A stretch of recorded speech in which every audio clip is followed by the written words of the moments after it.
Nous voulons répondre à une question universelle de l'homme, surtout de l'homme nouveau. Cette question est celle-ci. Pourquoi le mental supérieur de l'homme? Pourquoi sa conscience mentale supérieure n'est-elle pas concrète? Concrète dans le sens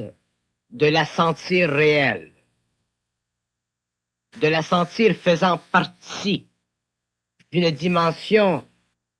occulte et à la fois personnelle de lui-même. Pourquoi l'homme ne peut-il pas sentir sa conscience mentale supérieure de la même façon qu'il puisse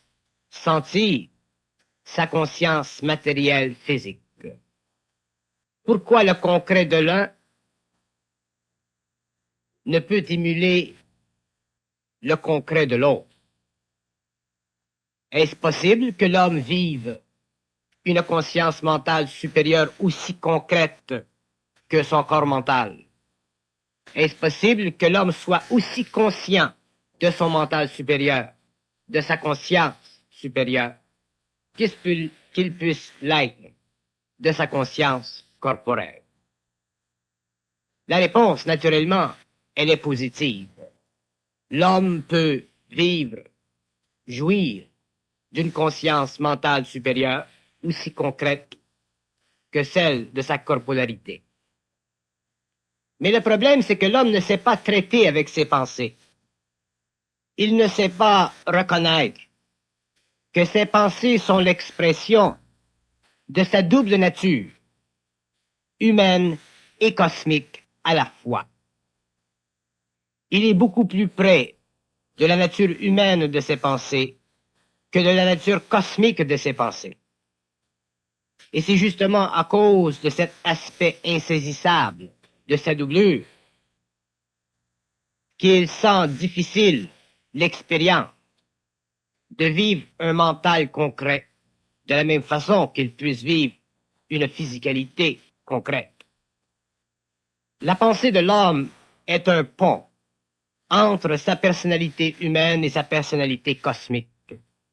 Et ce pont doit être à la fois présent dans son mental humain et dans son mental cosmique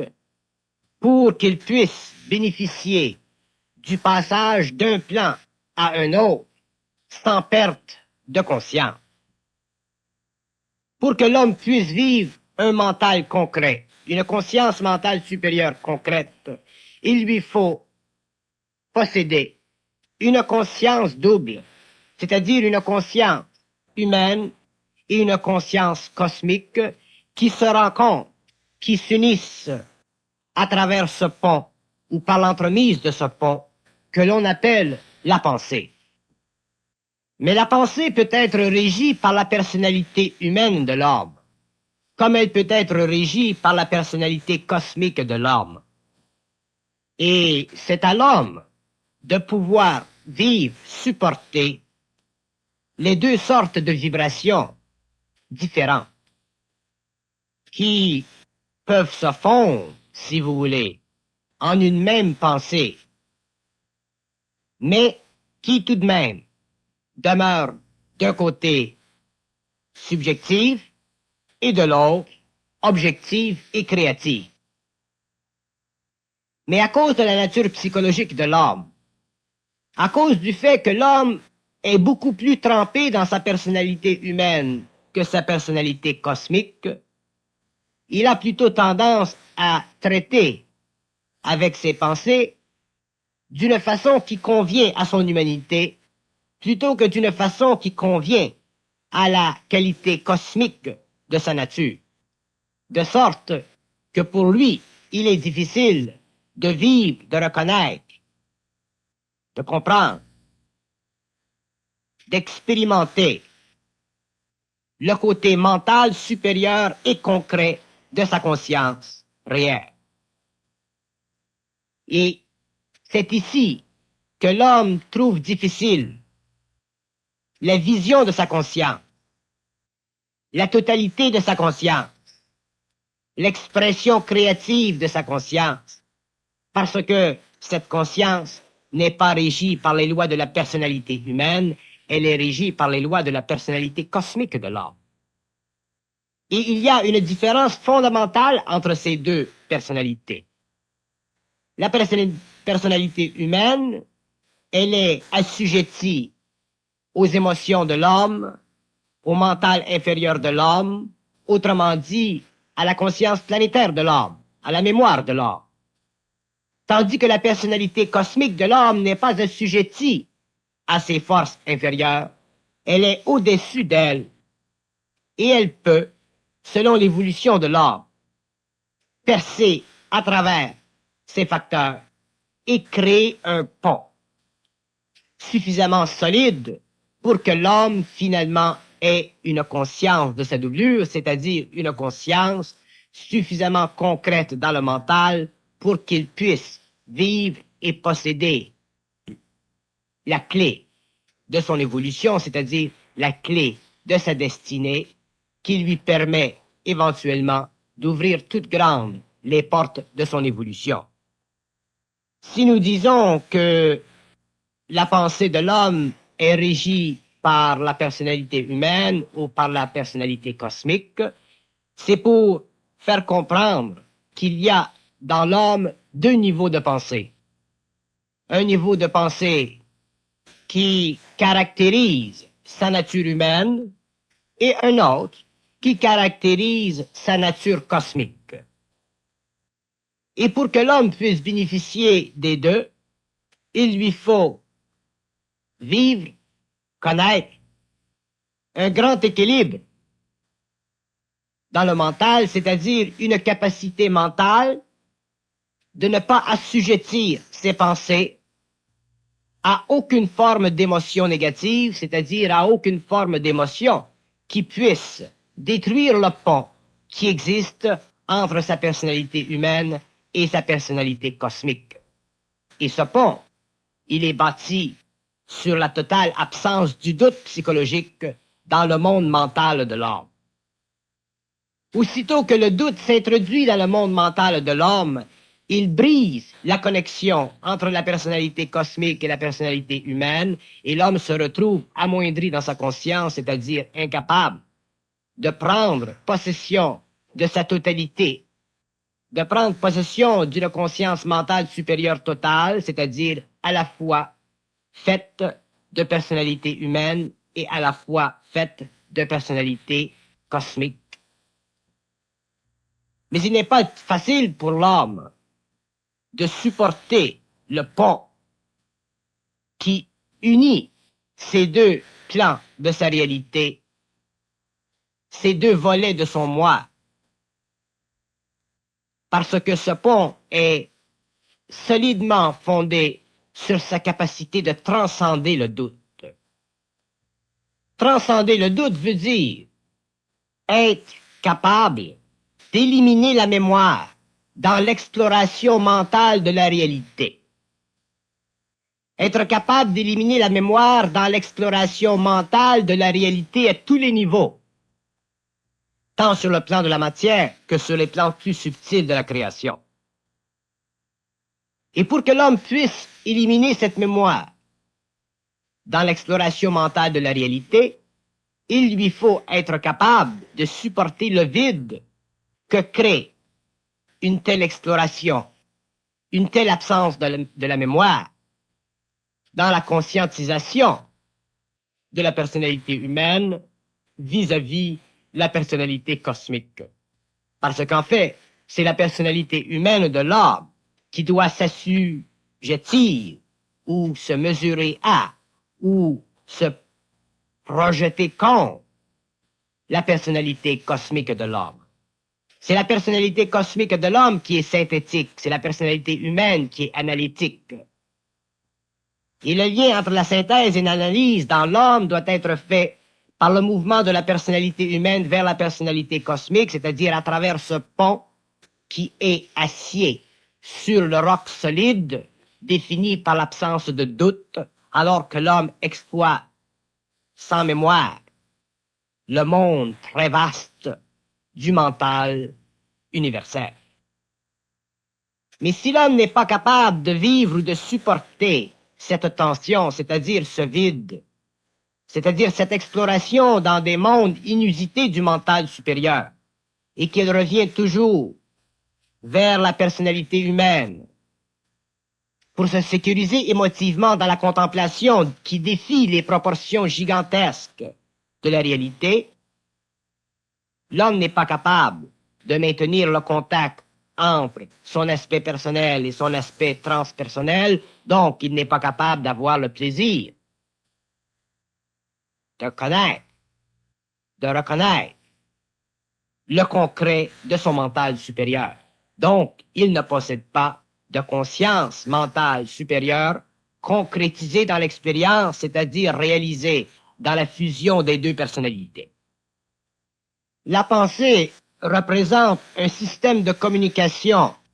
entre la personnalité humaine et la personnalité cosmique de l'homme. Et plus ce système de communication se perfectionne,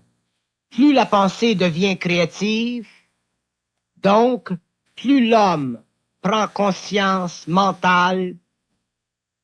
concrète de sa réalité, c'est-à-dire de son indivisibilité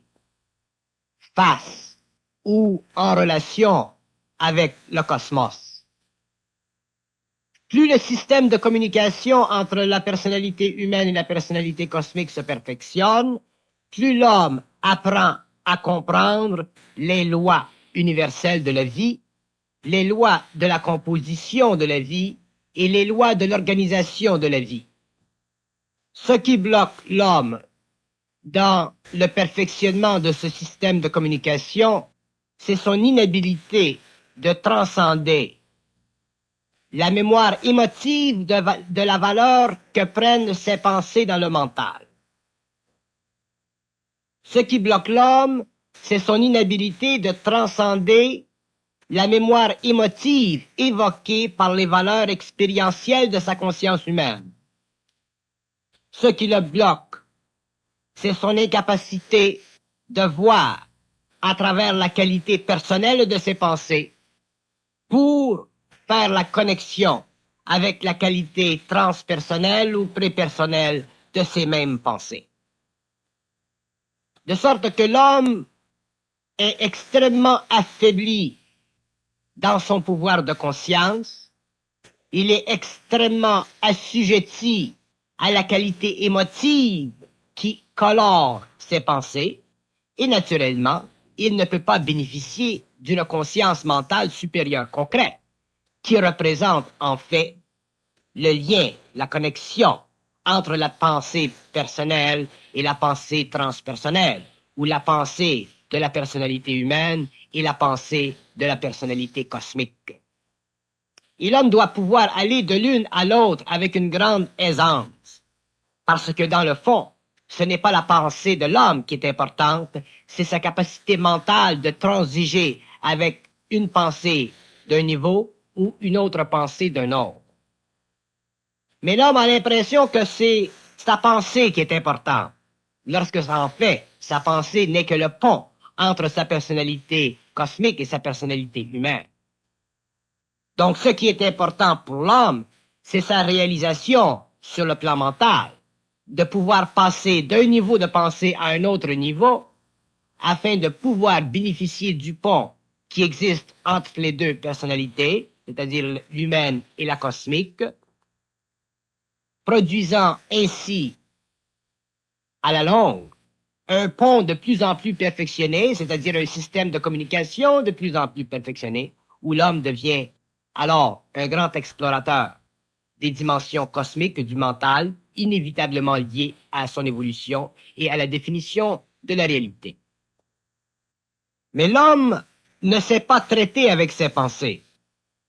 car elles lui donnent trop l'impression de lui appartenir. Et dans le fond, les pensées n'appartiennent pas à l'homme, elles font partie du pont entre sa personnalité humaine et sa personnalité cosmique. Ce qui appartient à l'homme, c'est sa personnalité humaine. Mais les pensées n'appartiennent pas à l'homme. Mais l'homme ne réalise pas ceci, parce que il investit trop d'importance dans ses pensées. Et de ce fait,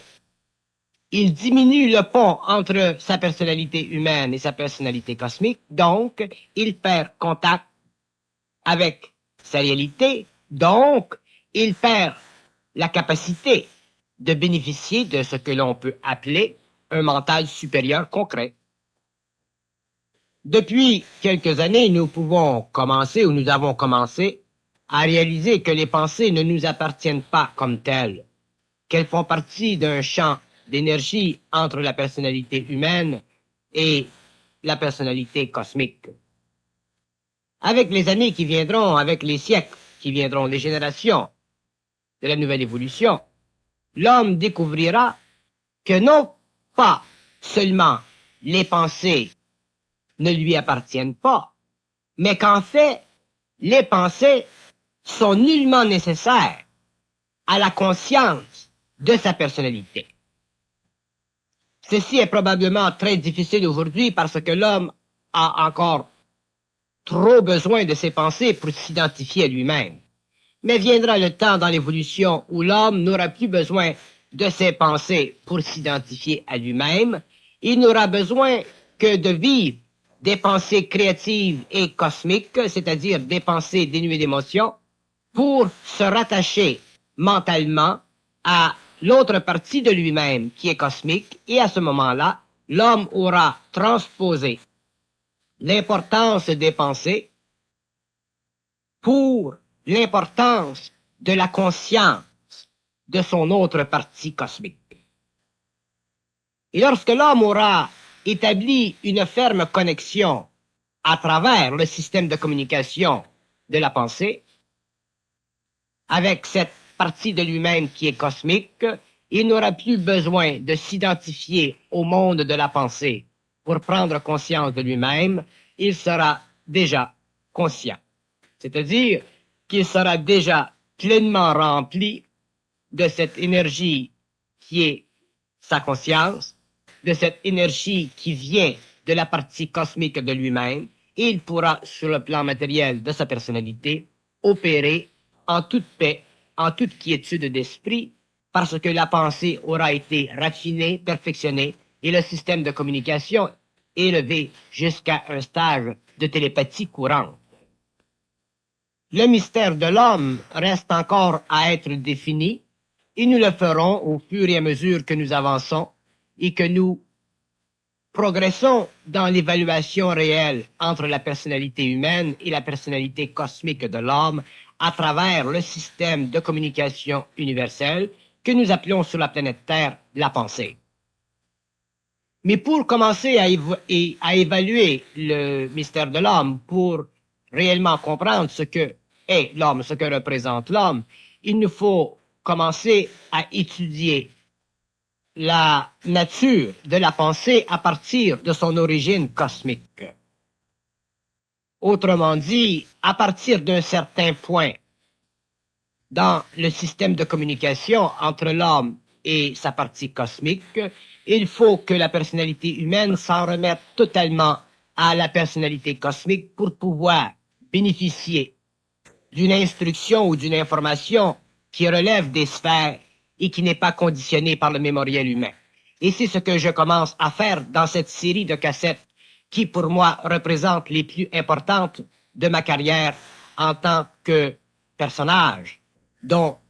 un grand aspect du travail est de reléguer de l'information à l'humanité venant des plans qui se situent au-delà de la mémoire expérientielle de l'homme.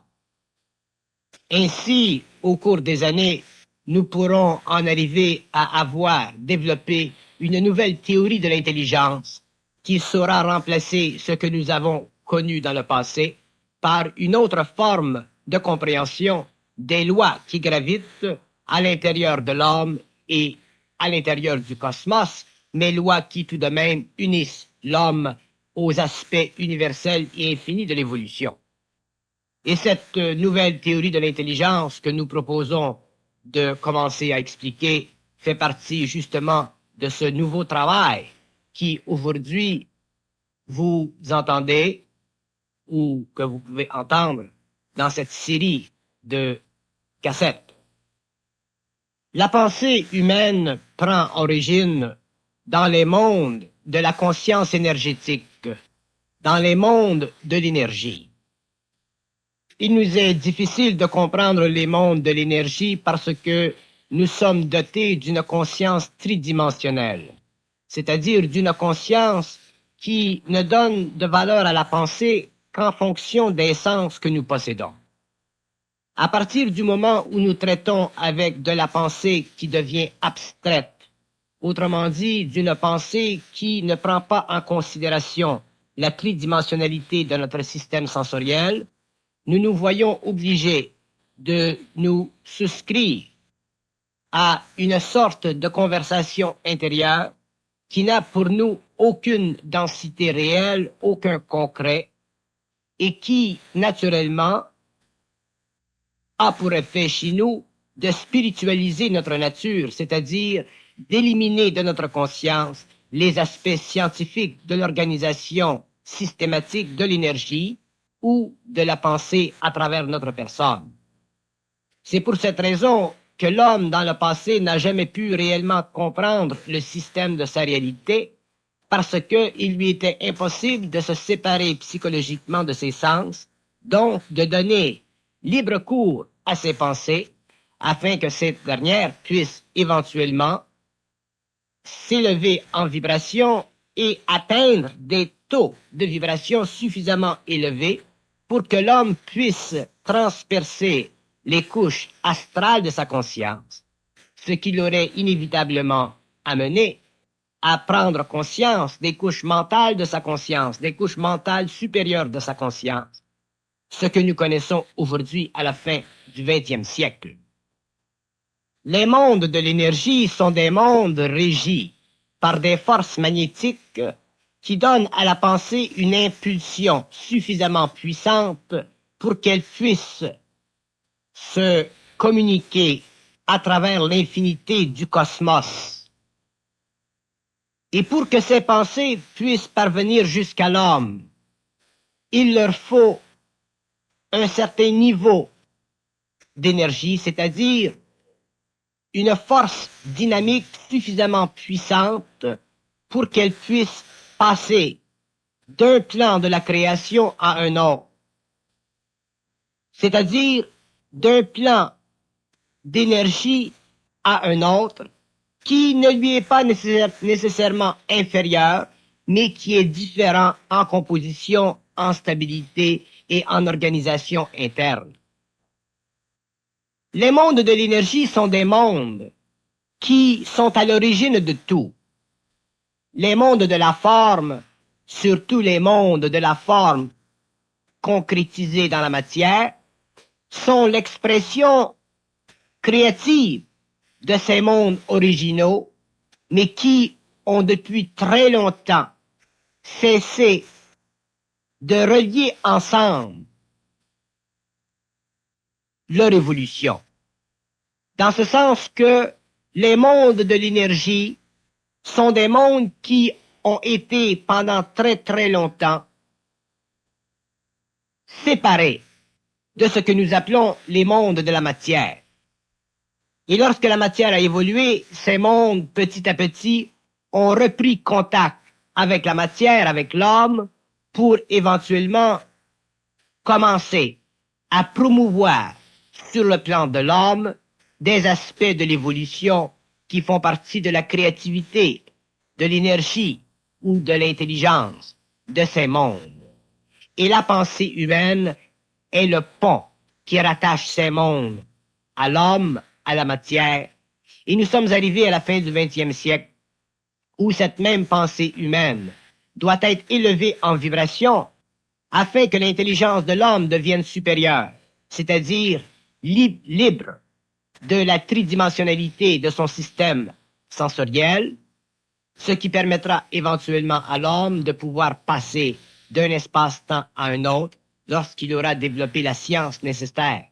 à un tel mouvement créatif sur le plan de sa civilisation. Mais en attendant, l'homme, le nouvel initié, doit commencer à se préparer, à vivre de la nature réelle de ce pont, de vivre de la nature réelle de sa pensée, s'il veut un jour être capable de bénéficier en tant qu'être humain de la grande relation qui doit exister entre l'énergie et la matière, ce que nous appelions dans le passé l'esprit et la matière. À cause de notre tridimensionnalité de conscience, nous avons même essayé de donner, sans nous en rendre compte, au mot esprit une personnalité tridimensionnelle, de sorte que nous avons anthropomorphisé la nature de l'énergie et nous avons voulu, pour des raisons d'évolution, calquer la nature de l'esprit sur notre propre nature et donner à la nature de l'esprit une prépondérance parce que cette nature est beaucoup plus avancée, beaucoup plus évoluée que la nôtre, puisqu'elle ne fait pas partie du champ tridimensionnel de notre expérience spatio-temporelle. Mais ceci fut une grande erreur parce que l'homme, en donnant à l'esprit une qualité anthropomorphique à cause de son contact extrêmement primitif à travers le monde de la pensée, l'homme a substitué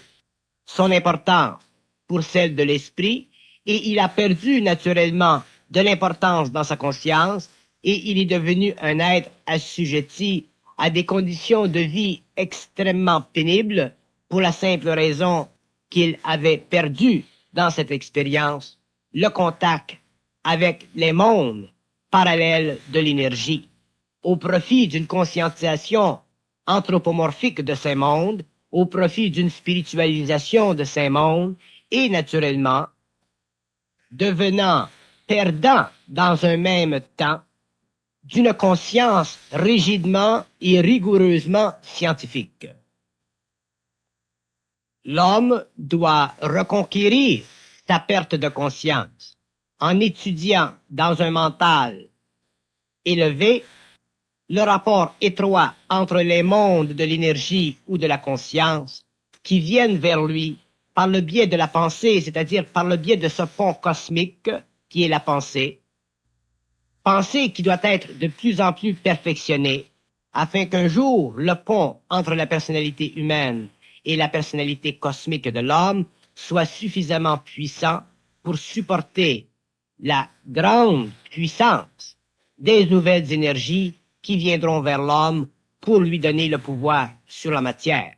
Donc, la pensée de l'homme n'est pas simplement un véhicule d'expression créative sur le plan personnel, elle représente un pont cosmique entre les mondes de l'énergie et l'être humain, et ce pont un jour sera utilisé lorsqu'il sera formé pour le transport de nouvelles énergies qui donneront à l'homme le pouvoir sur la matière.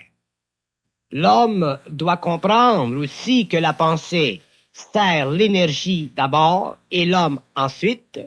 et qu'un jour elle doit servir l'homme instantanément.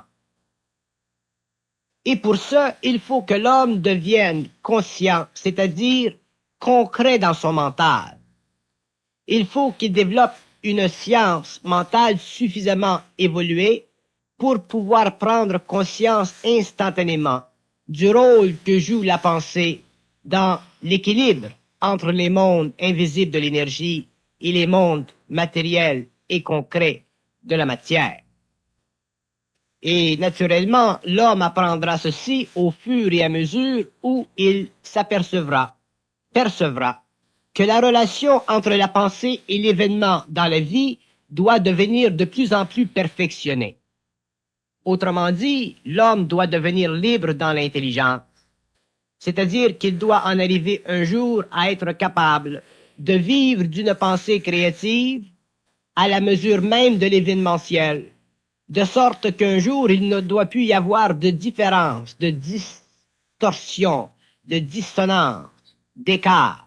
entre la pensée créative de l'homme et l'événementiel dans sa vie. À partir de ce moment-là, l'homme sera libre, c'est-à-dire qu'il sera capable de s'instruire instantanément de la nature de la pensée et ne jamais vivre la pensée d'une façon subjective, c'est-à-dire en fonction d'une conscience expérimentale. La pensée sera pour lui une très grande force, une très grande force créative et elle le servira instantanément et de façon permanente. Mais pour ce, il faut que l'homme prenne conscience de la nature du rôle de la pensée dans le mouvement d'échange d'énergie entre les plans supérieurs de l'évolution et le plan mortel, planétaire, de sa propre évolution. La pensée est une impulsion d'énergie servant à relier les mondes de la lumière et les mondes de l'ombre. Et cette impulsion doit devenir de plus en plus précise dans sa connexion entre ces mondes et l'homme. Et ceci ne sera possible que lorsque l'homme se sera débarrassé de la qualité humaine de sa pensée et qu'il aura été capable de voir qu'à travers sa pensée, il existe un mouvement d'énergie qui sert à relier l'infinité à sa planète. La pensée de l'homme doit être éveillée à elle-même. Elle doit être éveillée en elle-même. Elle doit devenir concrète dans ce sens qu'elle doit représenter pour l'homme un état de conscience mentale supérieure aussi concrète ou aussi concret, que sa conscience corporelle. C'est ici que l'homme connaîtra le phénomène de la fusion, c'est-à-dire le phénomène permettant au monde de l'énergie de s'unir d'une façon totale et de plus en plus perfectionnée avec les mondes de la matière. Il faut que l'homme reconnaisse que les événements de la vie sont déclenchés par des pensées qui viennent des mondes supérieurs et que ces événements doivent être éventuellement corrigés, c'est-à-dire qu'ils doivent être vécus d'une façon de plus en plus perfectionnée, et ceci sera possible lorsque l'homme aura perfectionné sa relation psychologique avec le monde de la pensée. Tant que l'homme vivra la pensée d'une façon psychologique et subjective, le monde événementiel déclenché par les pensées sera pour lui un monde d'expérience où il ne connaîtra aucune liberté dans l'intelligence. Donc, pour que l'homme gravite vers une conscience mentale supérieure et concrète, il lui faut être capable, avec le temps, de se dissocier psychologiquement de la valeur personnelle de sa pensée, bien qu'il puisse, de temps à autre, convertir cette valeur en une qualité personnelle, mais sachant toujours que sa pensée est le produit d'une impulsion qui vient des mondes de l'énergie vers son cerveau matériel,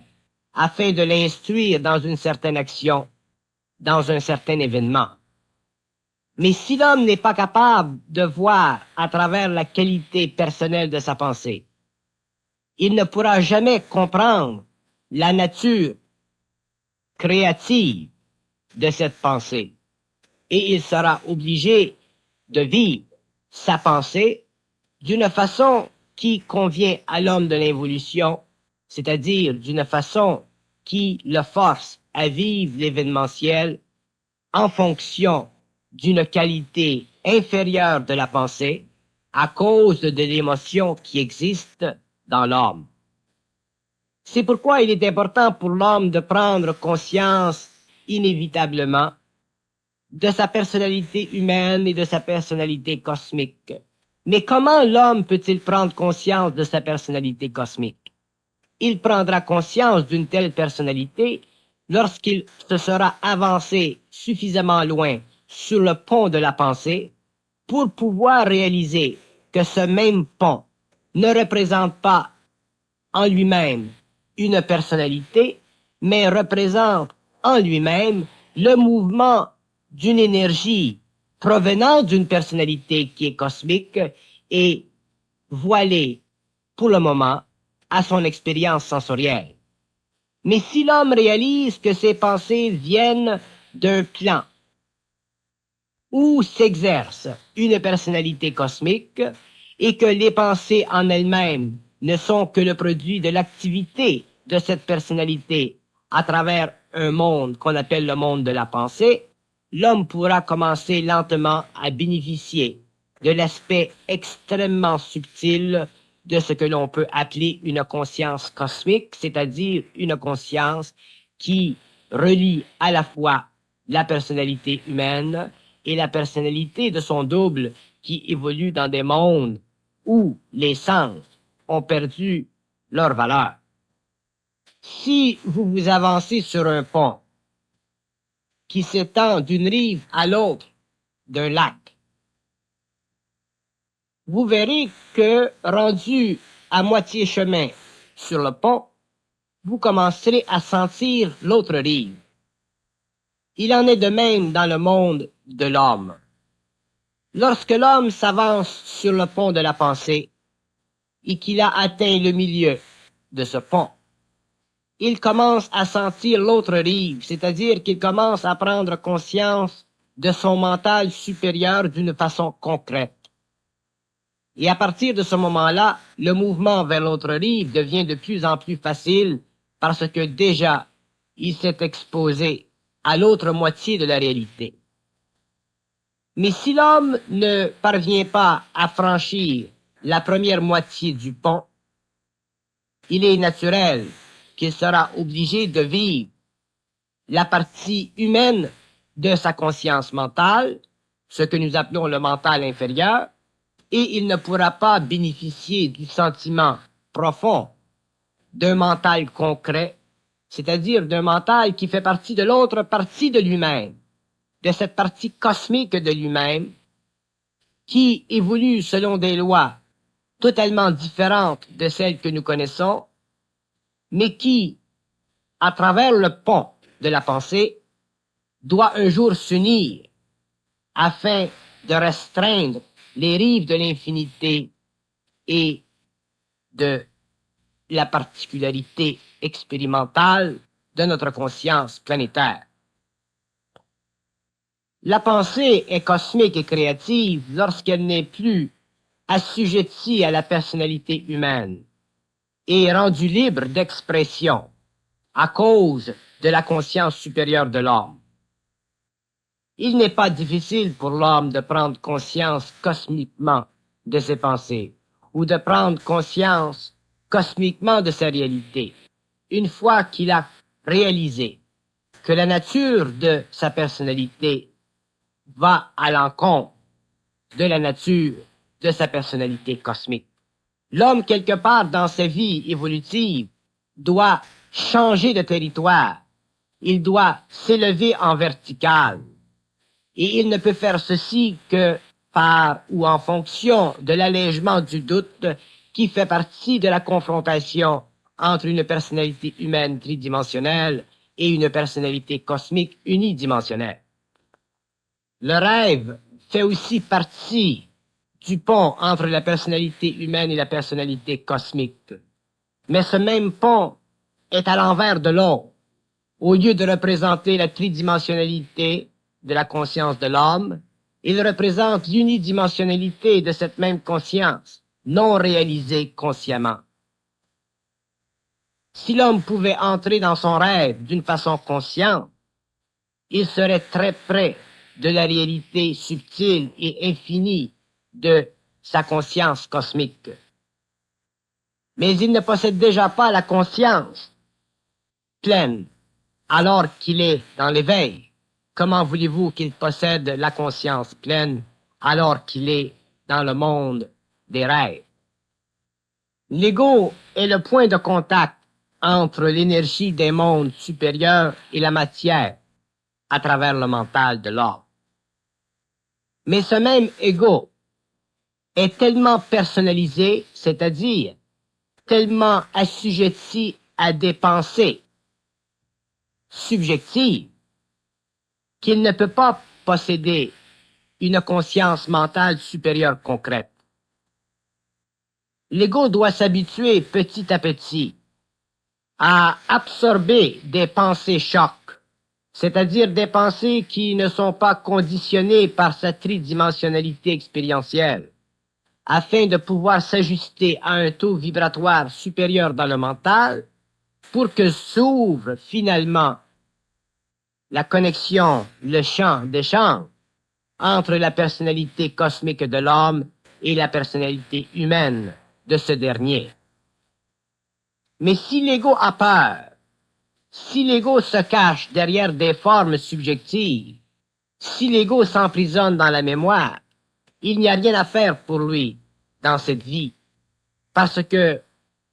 son appareil psychique bloquera des pensées de haute vibration qui viennent de l'autre côté du pont, de l'autre moitié du pont, et qui seules peuvent ouvrir finalement la conscience de l'homme, la conscience personnelle de l'homme, à la conscience cosmique de ce même personnage. Si l'ego n'apprend pas à absorber le choc des pensées créatives qui viennent des mondes de l'énergie, il se verra obligé de se séparer de sa réalité et ne vivre que d'une réalité éphémère, subjective et totalement inconsciente.